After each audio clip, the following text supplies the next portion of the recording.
Señor bendiga más a su pueblo. Bendecimos al Señor, amén, porque Él es bueno. Su misericordia dura para siempre. Doy gracias al Señor porque una vez más puedo estar aquí en la casa de Dios, en la casa de oración y que se me concede compartir las Sagradas Escrituras con cada uno de ustedes. Es un privilegio siempre que nos se para aquí a predicar el Evangelio, a enseñar la palabra del Señor. No sé si saben que el predicar es un don que Dios le da a los creyentes, a aquellos que Él quiere que prediquen. Es decir, que no todos los creyentes pueden o tienen el don de predicación. Y esto no lo digo para jactarme de que yo lo tengo y tal vez algunos no, sino que de que Dios es tan misericordioso que una persona inútil como yo me usa para predicar. Esto no sé de dónde salió, pero lo hizo. La palabra inútil se escucha duro, pero una palabra bíblica, amén, no se asusten.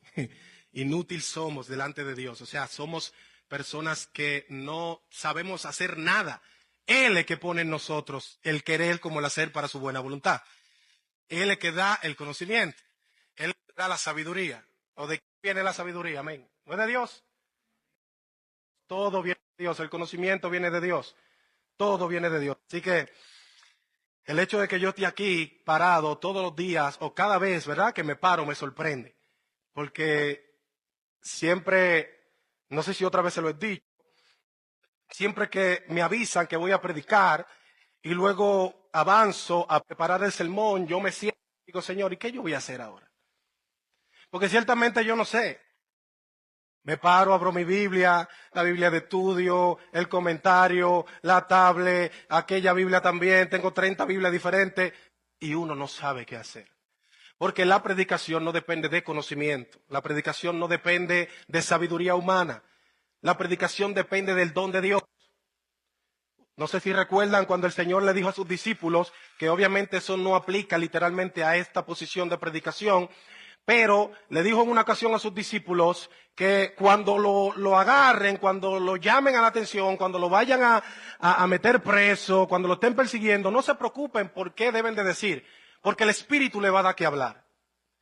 No estoy diciendo con esto que uno debe de venir aquí y decir, bueno, el Espíritu me va a decir que voy a hablar y no me preparo, no, sino que quiero poner eso como ejemplo, porque aunque uno se prepare, amados hermanos, el Espíritu es el que da, pudiéramos decir, la fluidez, la capacidad de poder poner la palabra donde van, todo aquello que tiene que ver con esto. Hay en ocasiones también que estamos predicando y a veces hasta volamos cosas que hemos escrito en este bosquejo, porque Dios no ha querido que se diga, porque el Espíritu nos mueve a decir otra cosa. Es de esto que quiero hablar. ¿Qué hoy está preparado? Todo está. Estoy ready. Y cuando uno se sube, ¡pam! Como dirían algunos que tiene cierta parte de verdad, aunque no literalmente es así. Dios no cambia el sermón. No literalmente es así, sino que tal vez alguna cosa que uno tenía aquí para decir, viene el Espíritu y te dice, no, eso no es. Es esto que tiene que decir. Y le da iluminación a uno para uno hablar. Pero siempre hay que prepararse, amén. Así que bendigo al Señor porque me da la capacidad de poder hacer esto para la bendición de cada uno de nosotros, porque para la edificación lo enseñó que la profecía viene para exhortación al pueblo, para enseñanza, para que el pueblo aprenda, o sea, la predicación es para eso. Amén. Así que ya sabemos, ¿verdad?, que estamos recorriendo una serie de sermones de la carta a los romanos, titulada Pecadores culpables justificados por gracia. Y ese tema, Dios me lo dio, obviamente, por medio de su Espíritu, a pesar de que yo no me había leído completamente la carta a los romanos. Pero sí es cierto que la carta a los romanos primero empieza a tratar la culpabilidad del hombre, la culpabilidad del pecador que somos tú y yo, y luego avanza hablar de la justificación por la fe. Es decir, que este tema central de la carta a los romanos cae muy bien a esa carta. Y hemos visto, y siempre, como saben, me gusta recordar lo que hemos visto, pero solamente voy a recordar lo que vimos el domingo pasado. Pero voy a dar una pincelada rapidita sobre lo que hemos visto a través de todo el tiempo que hemos estado predicando la carta.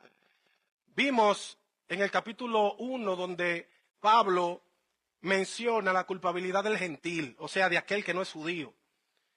Dice que también es culpable porque aunque no tiene ley, ellos hacen lo que es de la ley, aunque no tengan ley. E incluso Pablo dice que aunque ellos no tenían ley física, tenían una ley en su interior, en su corazón, que Dios la puso. Para eso, para que no tengan excusa, como dice Romanos.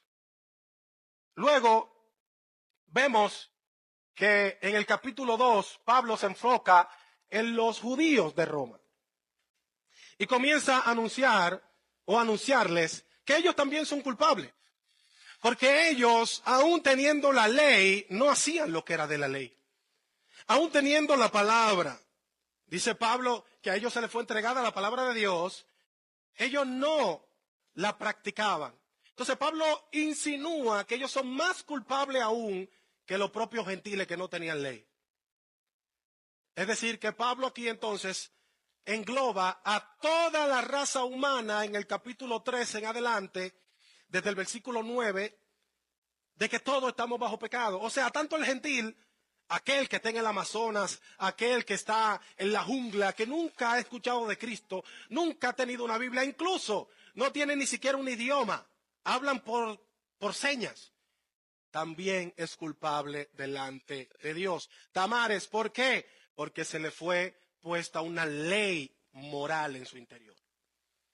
Aunque ellos no conozcan que la Biblia dice que matar es malo, que robar es malo, que codiciar a la mujer de tu prójimo es malo, cuando ellos lo hacen, yo te aseguro que ellos se sienten mal. Que ellos saben que están haciendo algo indebido. Cuando cogen lo que es ajeno, yo te aseguro que ellos saben que están haciendo algo mal. ¿Quién le dio eso? ¿De dónde salió eso? Eso sale de la ley moral que Dios puso en su interior. Por eso es que nosotros somos personas tripartitas. Somos una persona que tiene un cuerpo, un alma y un espíritu. Amén.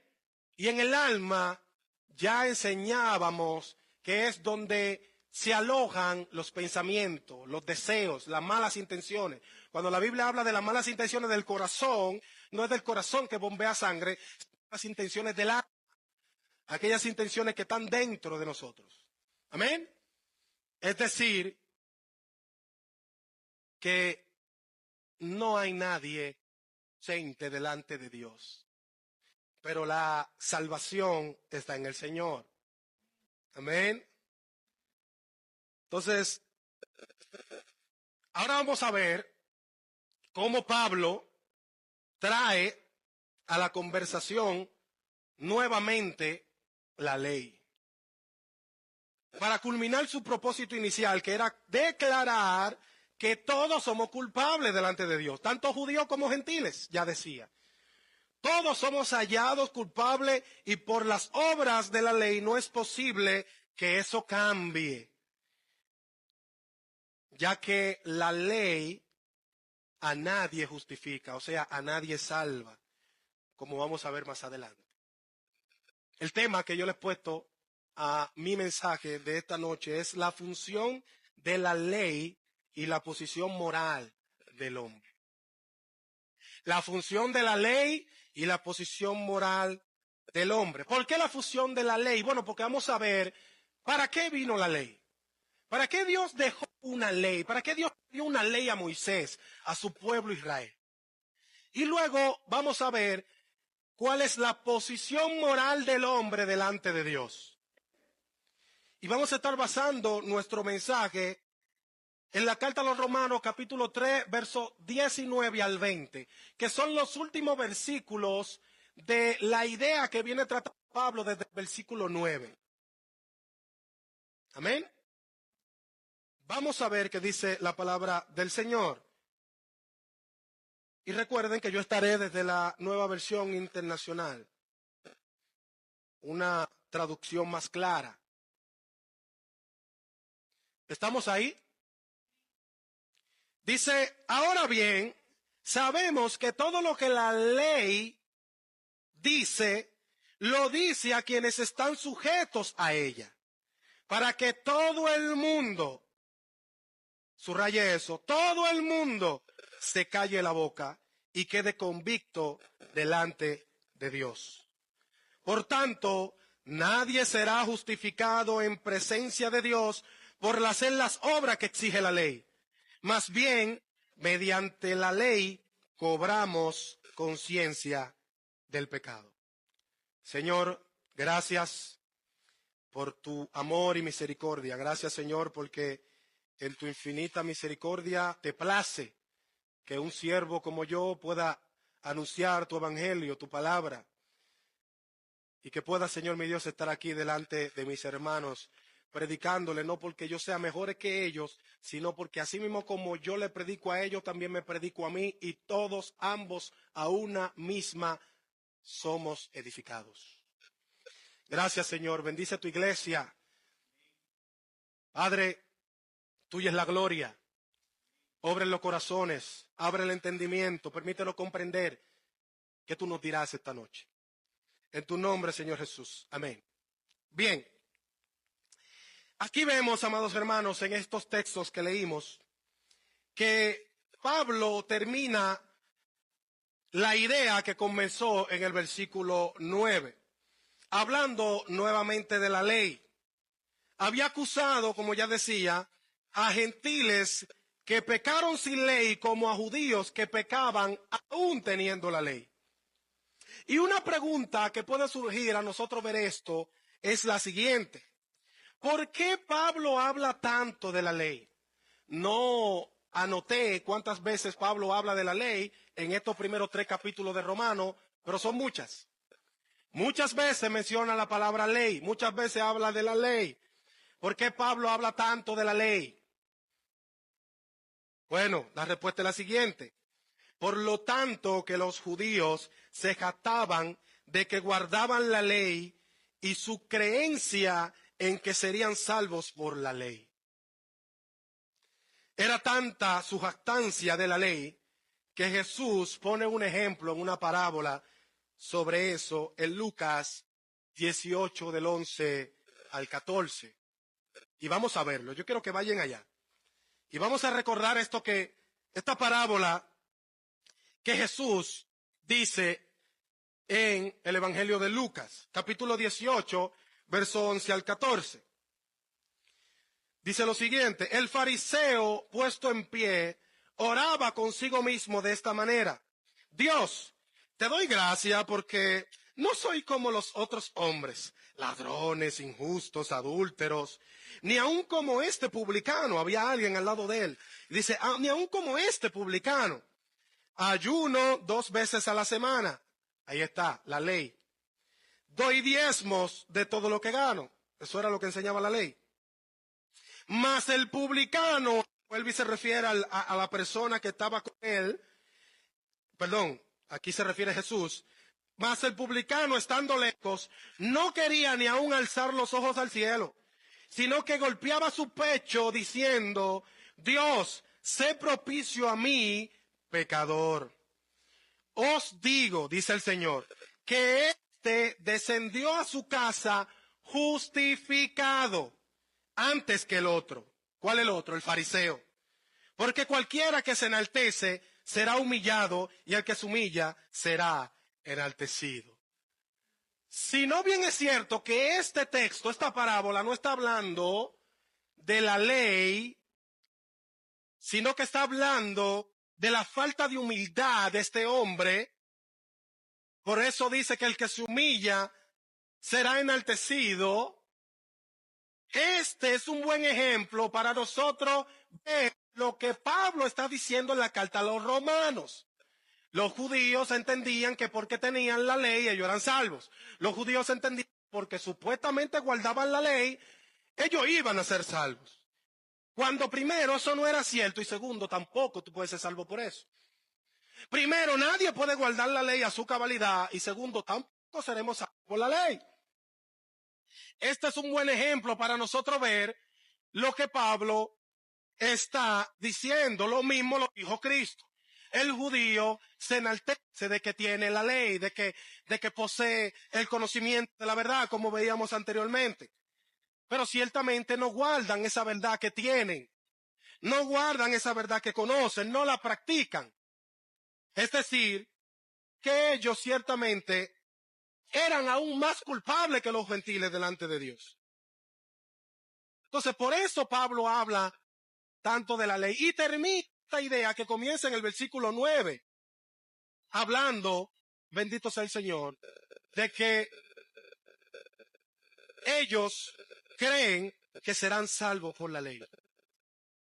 Pero la justificación viene por medio de la fe, no por las obras de la ley. Bendito sea el Señor.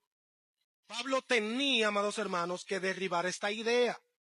Antes de comenzar el versículo 21 en adelante, que iba a comenzar a hablar de que la salvación o la justificación es solamente por la fe en Cristo. Como podemos ver en Romanos capítulo 3, verso 22, o sea, 2 versos después de lo que acabamos de leer. Esta justicia de Dios llega mediante la fe en Jesucristo a todos los que creen. De hecho, no hay distinción. Aquí Pablo es claro. La justificación delante de Dios, o sea, el pago de tu perdón delante de Dios viene únicamente por la fe. ¿La fe en quién? En Jesucristo. Pero como los judíos no ponían su fe en Cristo, incluso lo ignoraron, lo desecharon, lo mataron, entendían que era por la ley que podían ser salvos, pero Pablo no podía terminar esta visión que empezó desde el capítulo 1 hasta el 3, de englobar de que todos, tanto judíos como gentiles, son pecadores delante de Dios. Tanto judíos como gentiles están destituidos de la gloria de Dios. ¿Por qué? Porque todos, absolutamente todos, amados hermanos, han pecado. Y el versículo 23 de esa misma carta a los Romanos, 23, declara cuál es la posición moral en la que todos estamos delante de Dios. ¿Qué dice? Pues todos han pecado y están privados de la gloria de Dios. Esta es la posición tuya y mía. Esta es la posición de todo el ser humano, tanto judío como gentil. Por eso es que es un error a la vez decir que el pueblo de Israel es el pueblo de Dios y que va a ser salvo, aún no se convierta. Eso no es así. Todos somos pecadores, todos somos culpables delante de Dios. Dios tiene un propósito con Israel y tiene un propósito con los gentiles también. Pero no hay un pueblo delante de Dios especial. Amén. No hay un pueblo especial, amados hermanos. Todos estamos destituidos de la gloria de Dios. ¿Y cuando Pablo dice eso? Bueno, lo dice después de anunciarle a los judíos de que por la ley nadie se salvará. Bendito sea el Señor. Ahora, volviendo al texto central de la predicación, podemos ver lo que dice el verso 19 y vamos a entrar en materia ahora. Recuerden que el tema es la función de la ley y la posición moral del hombre. Amén. Dice el 19, ahora bien, sabemos que todo lo que dice la ley lo dice a quienes están sujetos a ella. Vamos a hacer una pausa ahí. Aquí cuando Pablo usa la palabra ley, podría estar refiriéndose a las escrituras como un todo y no solo a los 10 mandamientos de Moisés. Por ejemplo, si vemos Primera de Corintios, capítulo 9, versículo 8, Pablo dice lo siguiente, o sea, el mismo Pablo que está escribiendo aquí. Porque la ley de Moisés, en la ley de Moisés está escrito, no pongas bozal al buey mientras está sacando el grano. O sea, esto es algo que dice Moisés en Deuteronomio capítulo 25, versículo 4. O sea, que eso no es parte de los 10 mandamientos, sino de la ley completa que Dios dio al pueblo de Israel. Es decir, que Pablo, cuando dice aquí que está hablando de la ley, está hablando de todo el Antiguo Testamento. Por ejemplo, si vemos también el capítulo 2, verso 20 de Romanos, dice, instructor de los ignorantes, maestro de los sencillos, pues tienes en la ley la esencia misma del conocimiento y de la verdad. Pablo aquí nos dice que los judíos tienen la esencia de la ley y del conocimiento de la verdad. La palabra aquí, conocimiento, y cuando dice la esencia de la ley y el conocimiento de la verdad, se denota que es algo más amplio que solamente 10 mandamientos. Es todo el antiguo pacto, todo el Antiguo Testamento. Pablo se refiere, cuando habla de la ley, se está refiriendo a todo el Antiguo Testamento.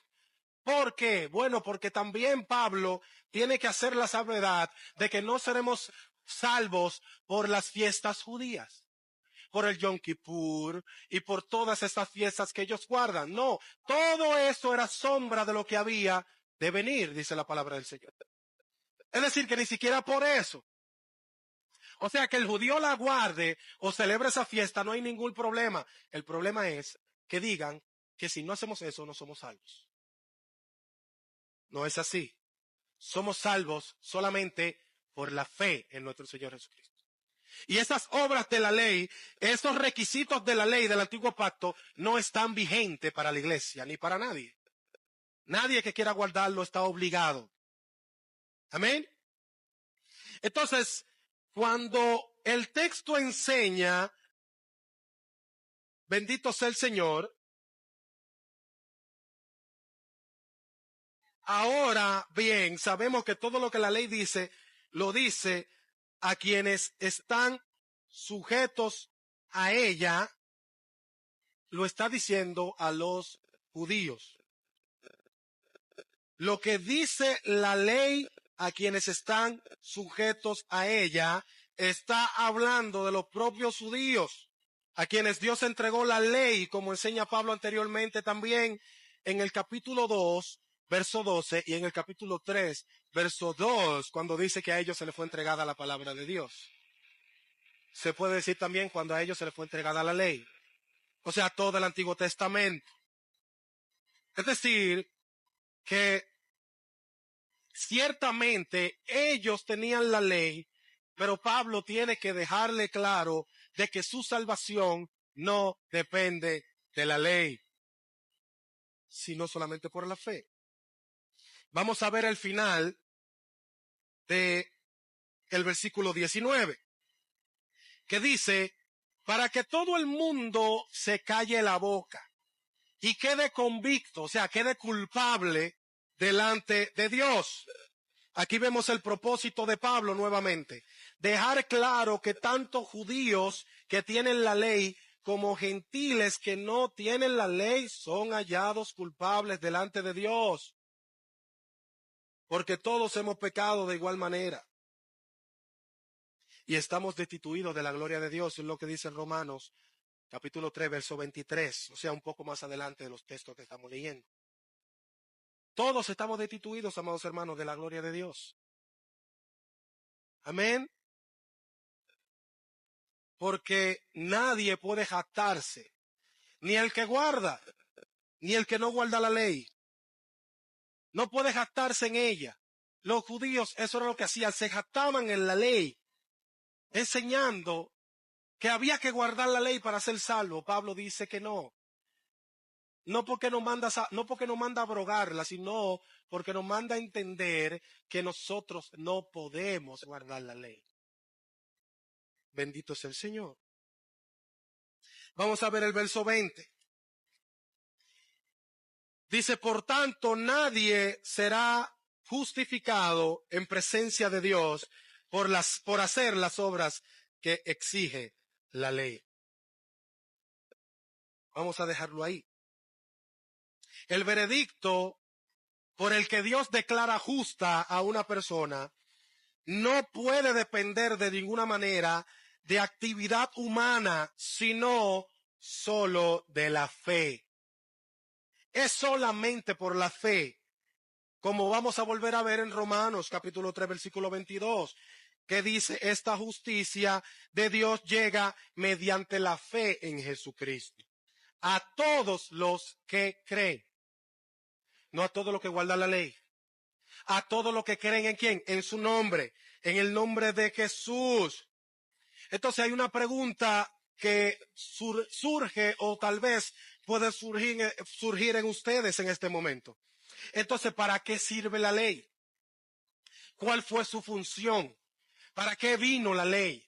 Porque Dios dejó una ley si luego iba a mandar a su discípulo Pablo, a su apóstol Pablo, de que no somos salvos por ella, de que no somos salvos por guardarla. Bueno, el verso 20 en su final lo enseña, amados hermanos, claramente. ¿Qué dice el verso 20 al final? Más bien, mediante la ley cobramos conciencia de pecado. He aquí la función de la ley y la posición moral del hombre. La ley vino para darnos a conocer nuestra posición moral delante de Dios. Es el estándar de Dios que ninguno podemos cumplir. Nunca podremos saber qué es una línea torcida si no conociésemos también la línea recta. La ley es como una línea recta. Cuando los hombres se comparan con ella, ven lo torcidos que están. Cuando nosotros nos comparamos con la ley de Dios, vemos que estamos perdidos. Por eso ciertamente no es por la ley, amados hermanos. Por eso es que tuvo que venir Cristo, porque por la ley nadie ha sido salvo en la tierra. Nadie ha podido ser salvo. ¿Por qué? Sencillo, porque nadie ha podido guardarla. Dígame usted un solo día de su vida que usted no incumplió un mandamiento de la ley. Levante la mano el que un día de su vida no incumplió con un solo mandamiento de la ley. Nadie la puede levantar. ¿Por qué? Porque somos pecadores, amados hermanos. Somos pecadores en función. No tenemos la capacidad de serle fiel a Dios en su plenitud. Por eso tuvo que venir Cristo, para morir en propiciación por nuestros pecados. Y luego de morir, ya esa imputación cae sobre él y nosotros quedamos libres de toda condenación. Y esa condenación que venía hacia nosotros cayó sobre él para nosotros libertarnos de la condenación eterna. Bendito sea el Señor. Para que nosotros pudiéramos decir, aunque soy un pecador, aún así soy salvo. No estamos diciendo que vamos a pecar. No estamos diciendo, como dice Pablo, que pecaremos para que la gracia abunde en ninguna manera. Hay un texto, el texto creo que de los Efesios, que nos enseña que nosotros fuimos salvos para crecer en obediencia. Ahora no dice que es para obedecer sin nunca fallar. No. Para crecer en obediencia. ¿Hasta qué? Hasta llegar a la estatura del varón perfecto. ¿Cuándo se va a llegar a la estatura del varón perfecto? ¿Alguien sabe aquí cuándo se llegará a eso? Cuando partamos con él. No hay forma de que en este pedazo de tierra podamos alcanzar ese estándar que Dios tiene. Amados, lo voy a figurar de esta manera. El estándar de Dios es un 100. Usted necesita un 100 para estar en el estándar que Dios requiere. Amén. Para ser salvo. Y usted y yo probablemente somos un 0,5. Por eso tuvo que venir Cristo. La historia bíblica y la historia de la humanidad se basa en dos cosas. Pecó el primer Adán y tuvo que venir el segundo Adán para redimir el pecado del primer Adán. Se acabó. Por eso más nadie puede exigirnos hoy nada de la ley. Más nadie puede exigirnos hoy que tenemos que hacer tal cosa para ser salvos, que tenemos que obrar para ser salvos. No, nosotros obramos porque ya somos salvos. Si yo hago algo bueno por usted, no es para ser salvo. No crea que es porque yo quiero ganarme el favor de Dios o la salvación. Lo hago porque ya Cristo me salvó y lo puso en mí además. Porque si no lo pone en mí, no lo hago tampoco, aunque sea salvo. Porque así somos, amados hermanos. Somos así. Bendito sea el Señor. Por eso el Señor tuvo que traer también la reforma del siglo XVI.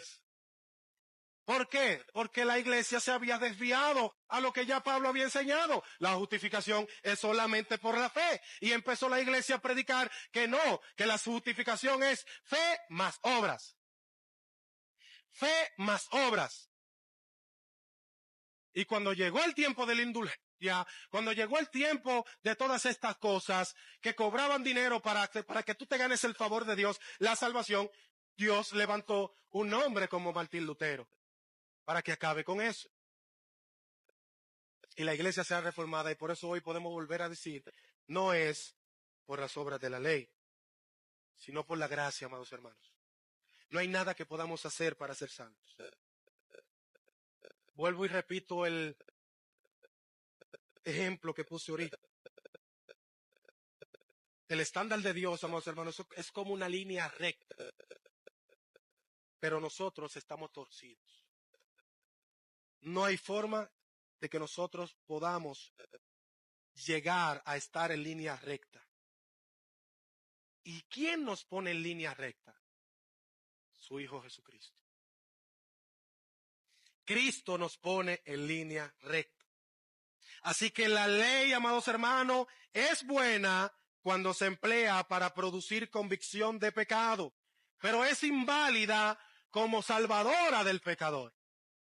Decía Martín Lutero, la función de la ley no es justificar, sino aterrorizar.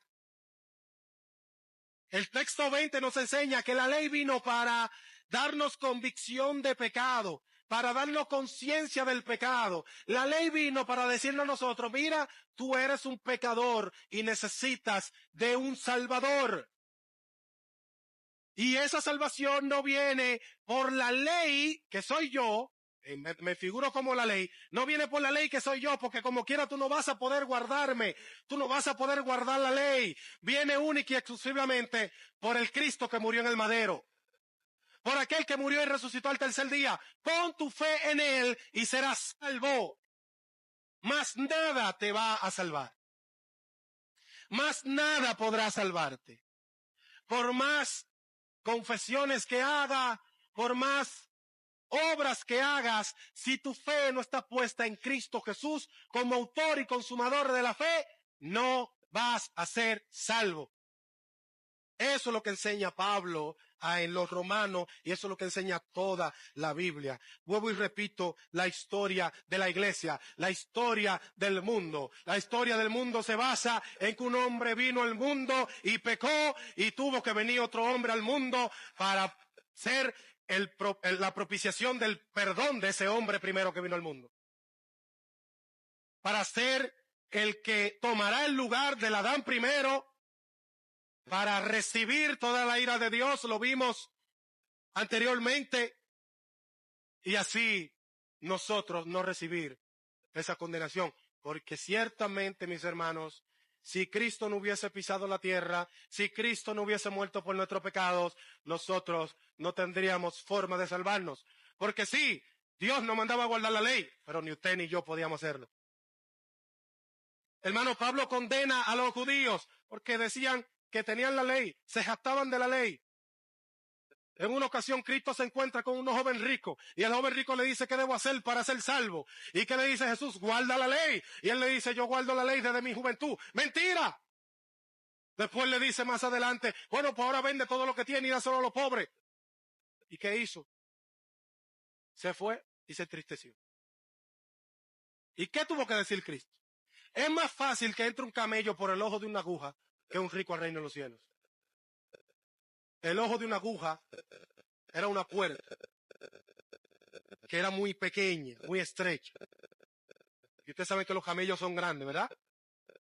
Es muy difícil que entre un camello por el ojo de una aguja que un rico al reino de los cielos. Es decir, la ley también nos enseñaba, o nos enseña, que debemos ayudar al pobre. Que debemos de bendecir al pobre. Que debemos de velar por aquel que no tiene nada. Y ese rico no quiso vender lo que tenía. Cristo se fue un poco más allá para demostrar lo que había en su corazón. Es decir, que él no guardaba nada a la ley. Él lo decía de boca, porque los fariseos también lo decían. Y Cristo le dijo, hipócritas.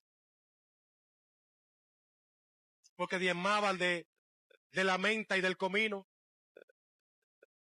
Pero no hacían otras cosas. No hacían obra de misericordia como aquella persona que estaba en el camino. Bendito sea el Señor, se me olvida el nombre. Que pasó un sacerdote, pasó un levita, el samaritano. Bendito sea el Señor. Pero pasó alguien que aparentemente no guardaba la ley, pero ayudó a ese hombre que estaba ahí tirado. Es decir, mis santos hermanos, que el fariseísmo Dios lo condena. Aquel que dice que guarda la ley, que hace todo, pero mentira, no puede. Porque Pablo declara claramente que nadie, no hay uno bueno. Lo vimos la semana pasada. No hay que a Dios. No hay solo uno. Todos se desviaron. Todos están bajo pecado. Ninguno guarda la ley. Pablo le dice a los judíos que si ellos fueran de su padre Abraham, hicieran las obras de Abraham, ellos tampoco guardaban la ley. Pero se jactaban en que tenían la ley. Nosotros tenemos la ley de Moisés. Nosotros tenemos la palabra de Dios. Ah, qué bueno, pero no la guardas, pero no la practicas. De nada te vale. Por eso dice la palabra que si de todos los mandamientos tú abrogas uno, te hace culpable de todos. Así que hermano, abraza a Cristo, porque por Cristo es que podrás ser salvo. Si no abrazas a Cristo, estás en condenación por más que hagas obras buenas. Por más que hagas lo que hagas, estás en condenación. Por eso decíamos que la función del pecado es el tema. La función de la ley, perdón, es el tema. La función de la ley es darnos conocimiento de nuestro pecado. Y la posición moral del hombre es que está impuro delante de Dios. Es que está muerto en sus delitos y pecados delante de Dios. ¿Y quién es el único que puede ayudarlo? Cristo. ¿Mediante qué? La fe puesta en Él. Y tú pones la fe en el Señor en esta noche, serás salvo. No hay otro requisito. La fe en el Señor. La fe, claro, que produce obras. Porque dice Santiago que la fe sin obra es muerta. Pero la fe precede a las obras. Todo aquel que entienda o que crea que por más que haga obras de caridad, por eso va a ser salvo, como los católicos, como los judíos. Yo lo siento, pero si ellos leen la Biblia que nosotros leemos, no están prestando atención. No hay salvación por las obras de la ley. Entonces, ¿qué nos queda? Esta es la última pregunta y con esto cierro. ¿Qué nos queda a nosotros? Porque Pablo dice que todos estamos bajo pecado. Pablo dice que estamos condenados. Pablo dice que ni judíos ni gentiles son santos. Todos son pecadores. Todos están destituidos de la gloria de Dios. Y todos, ahí es todos. Cada una de las personas que pisan el pie en este universo, en esta tierra. ¿Qué nos queda, amados hermanos? Nos queda someternos en lo que Dios declaró por medio de Pablo a la carta a los Efesios, capítulo 2, versículo 8. Todos no sabemos este texto. Porque por gracia han sido salvados mediante la fe. Esto no procede de ustedes, sino que es un regalo de Dios, y no por obras, para que nadie se jacte, para que nadie se gloríe. Por gracia es que somos salvos, por medio de la fe puesta en Jesucristo, por medio de la fe puesta en el Hijo de Dios, por medio de la fe puesta en aquel que vino hace 2000 años y murió en un madero, porque hay que especificar. Porque hoy hay muchos Cristos, hoy hay muchos Dios. Tenemos que especificar de quién estamos hablando. De Jesucristo, el Hijo de María, el Dios encarnado, Jesús de Nazaret, que nació en Belén. De ese estamos hablando. El que murió y resucitó al tercer día, el que hizo milagros. El que hablan un gran sinnúmero de historiadores de la antigüedad, como Flavio Josefo, como Tácito, como cada uno de ellos. Ese Cristo, por medio de ese Cristo y solamente de ese Cristo es que podemos ser salvos. Por nadie más. Y nadie más. Así que si usted tiene su fe puesta en Cristo en esta noche, día de hoy, felicidades, usted va camino al cielo. De lo contrario, ponga su fe en Cristo en esta noche. Reciba al Señor, confiese su pecado, conviértase al Señor, a Él en arrepentimiento y fe y será salvo. Esto es lo que enseña el texto sagrado.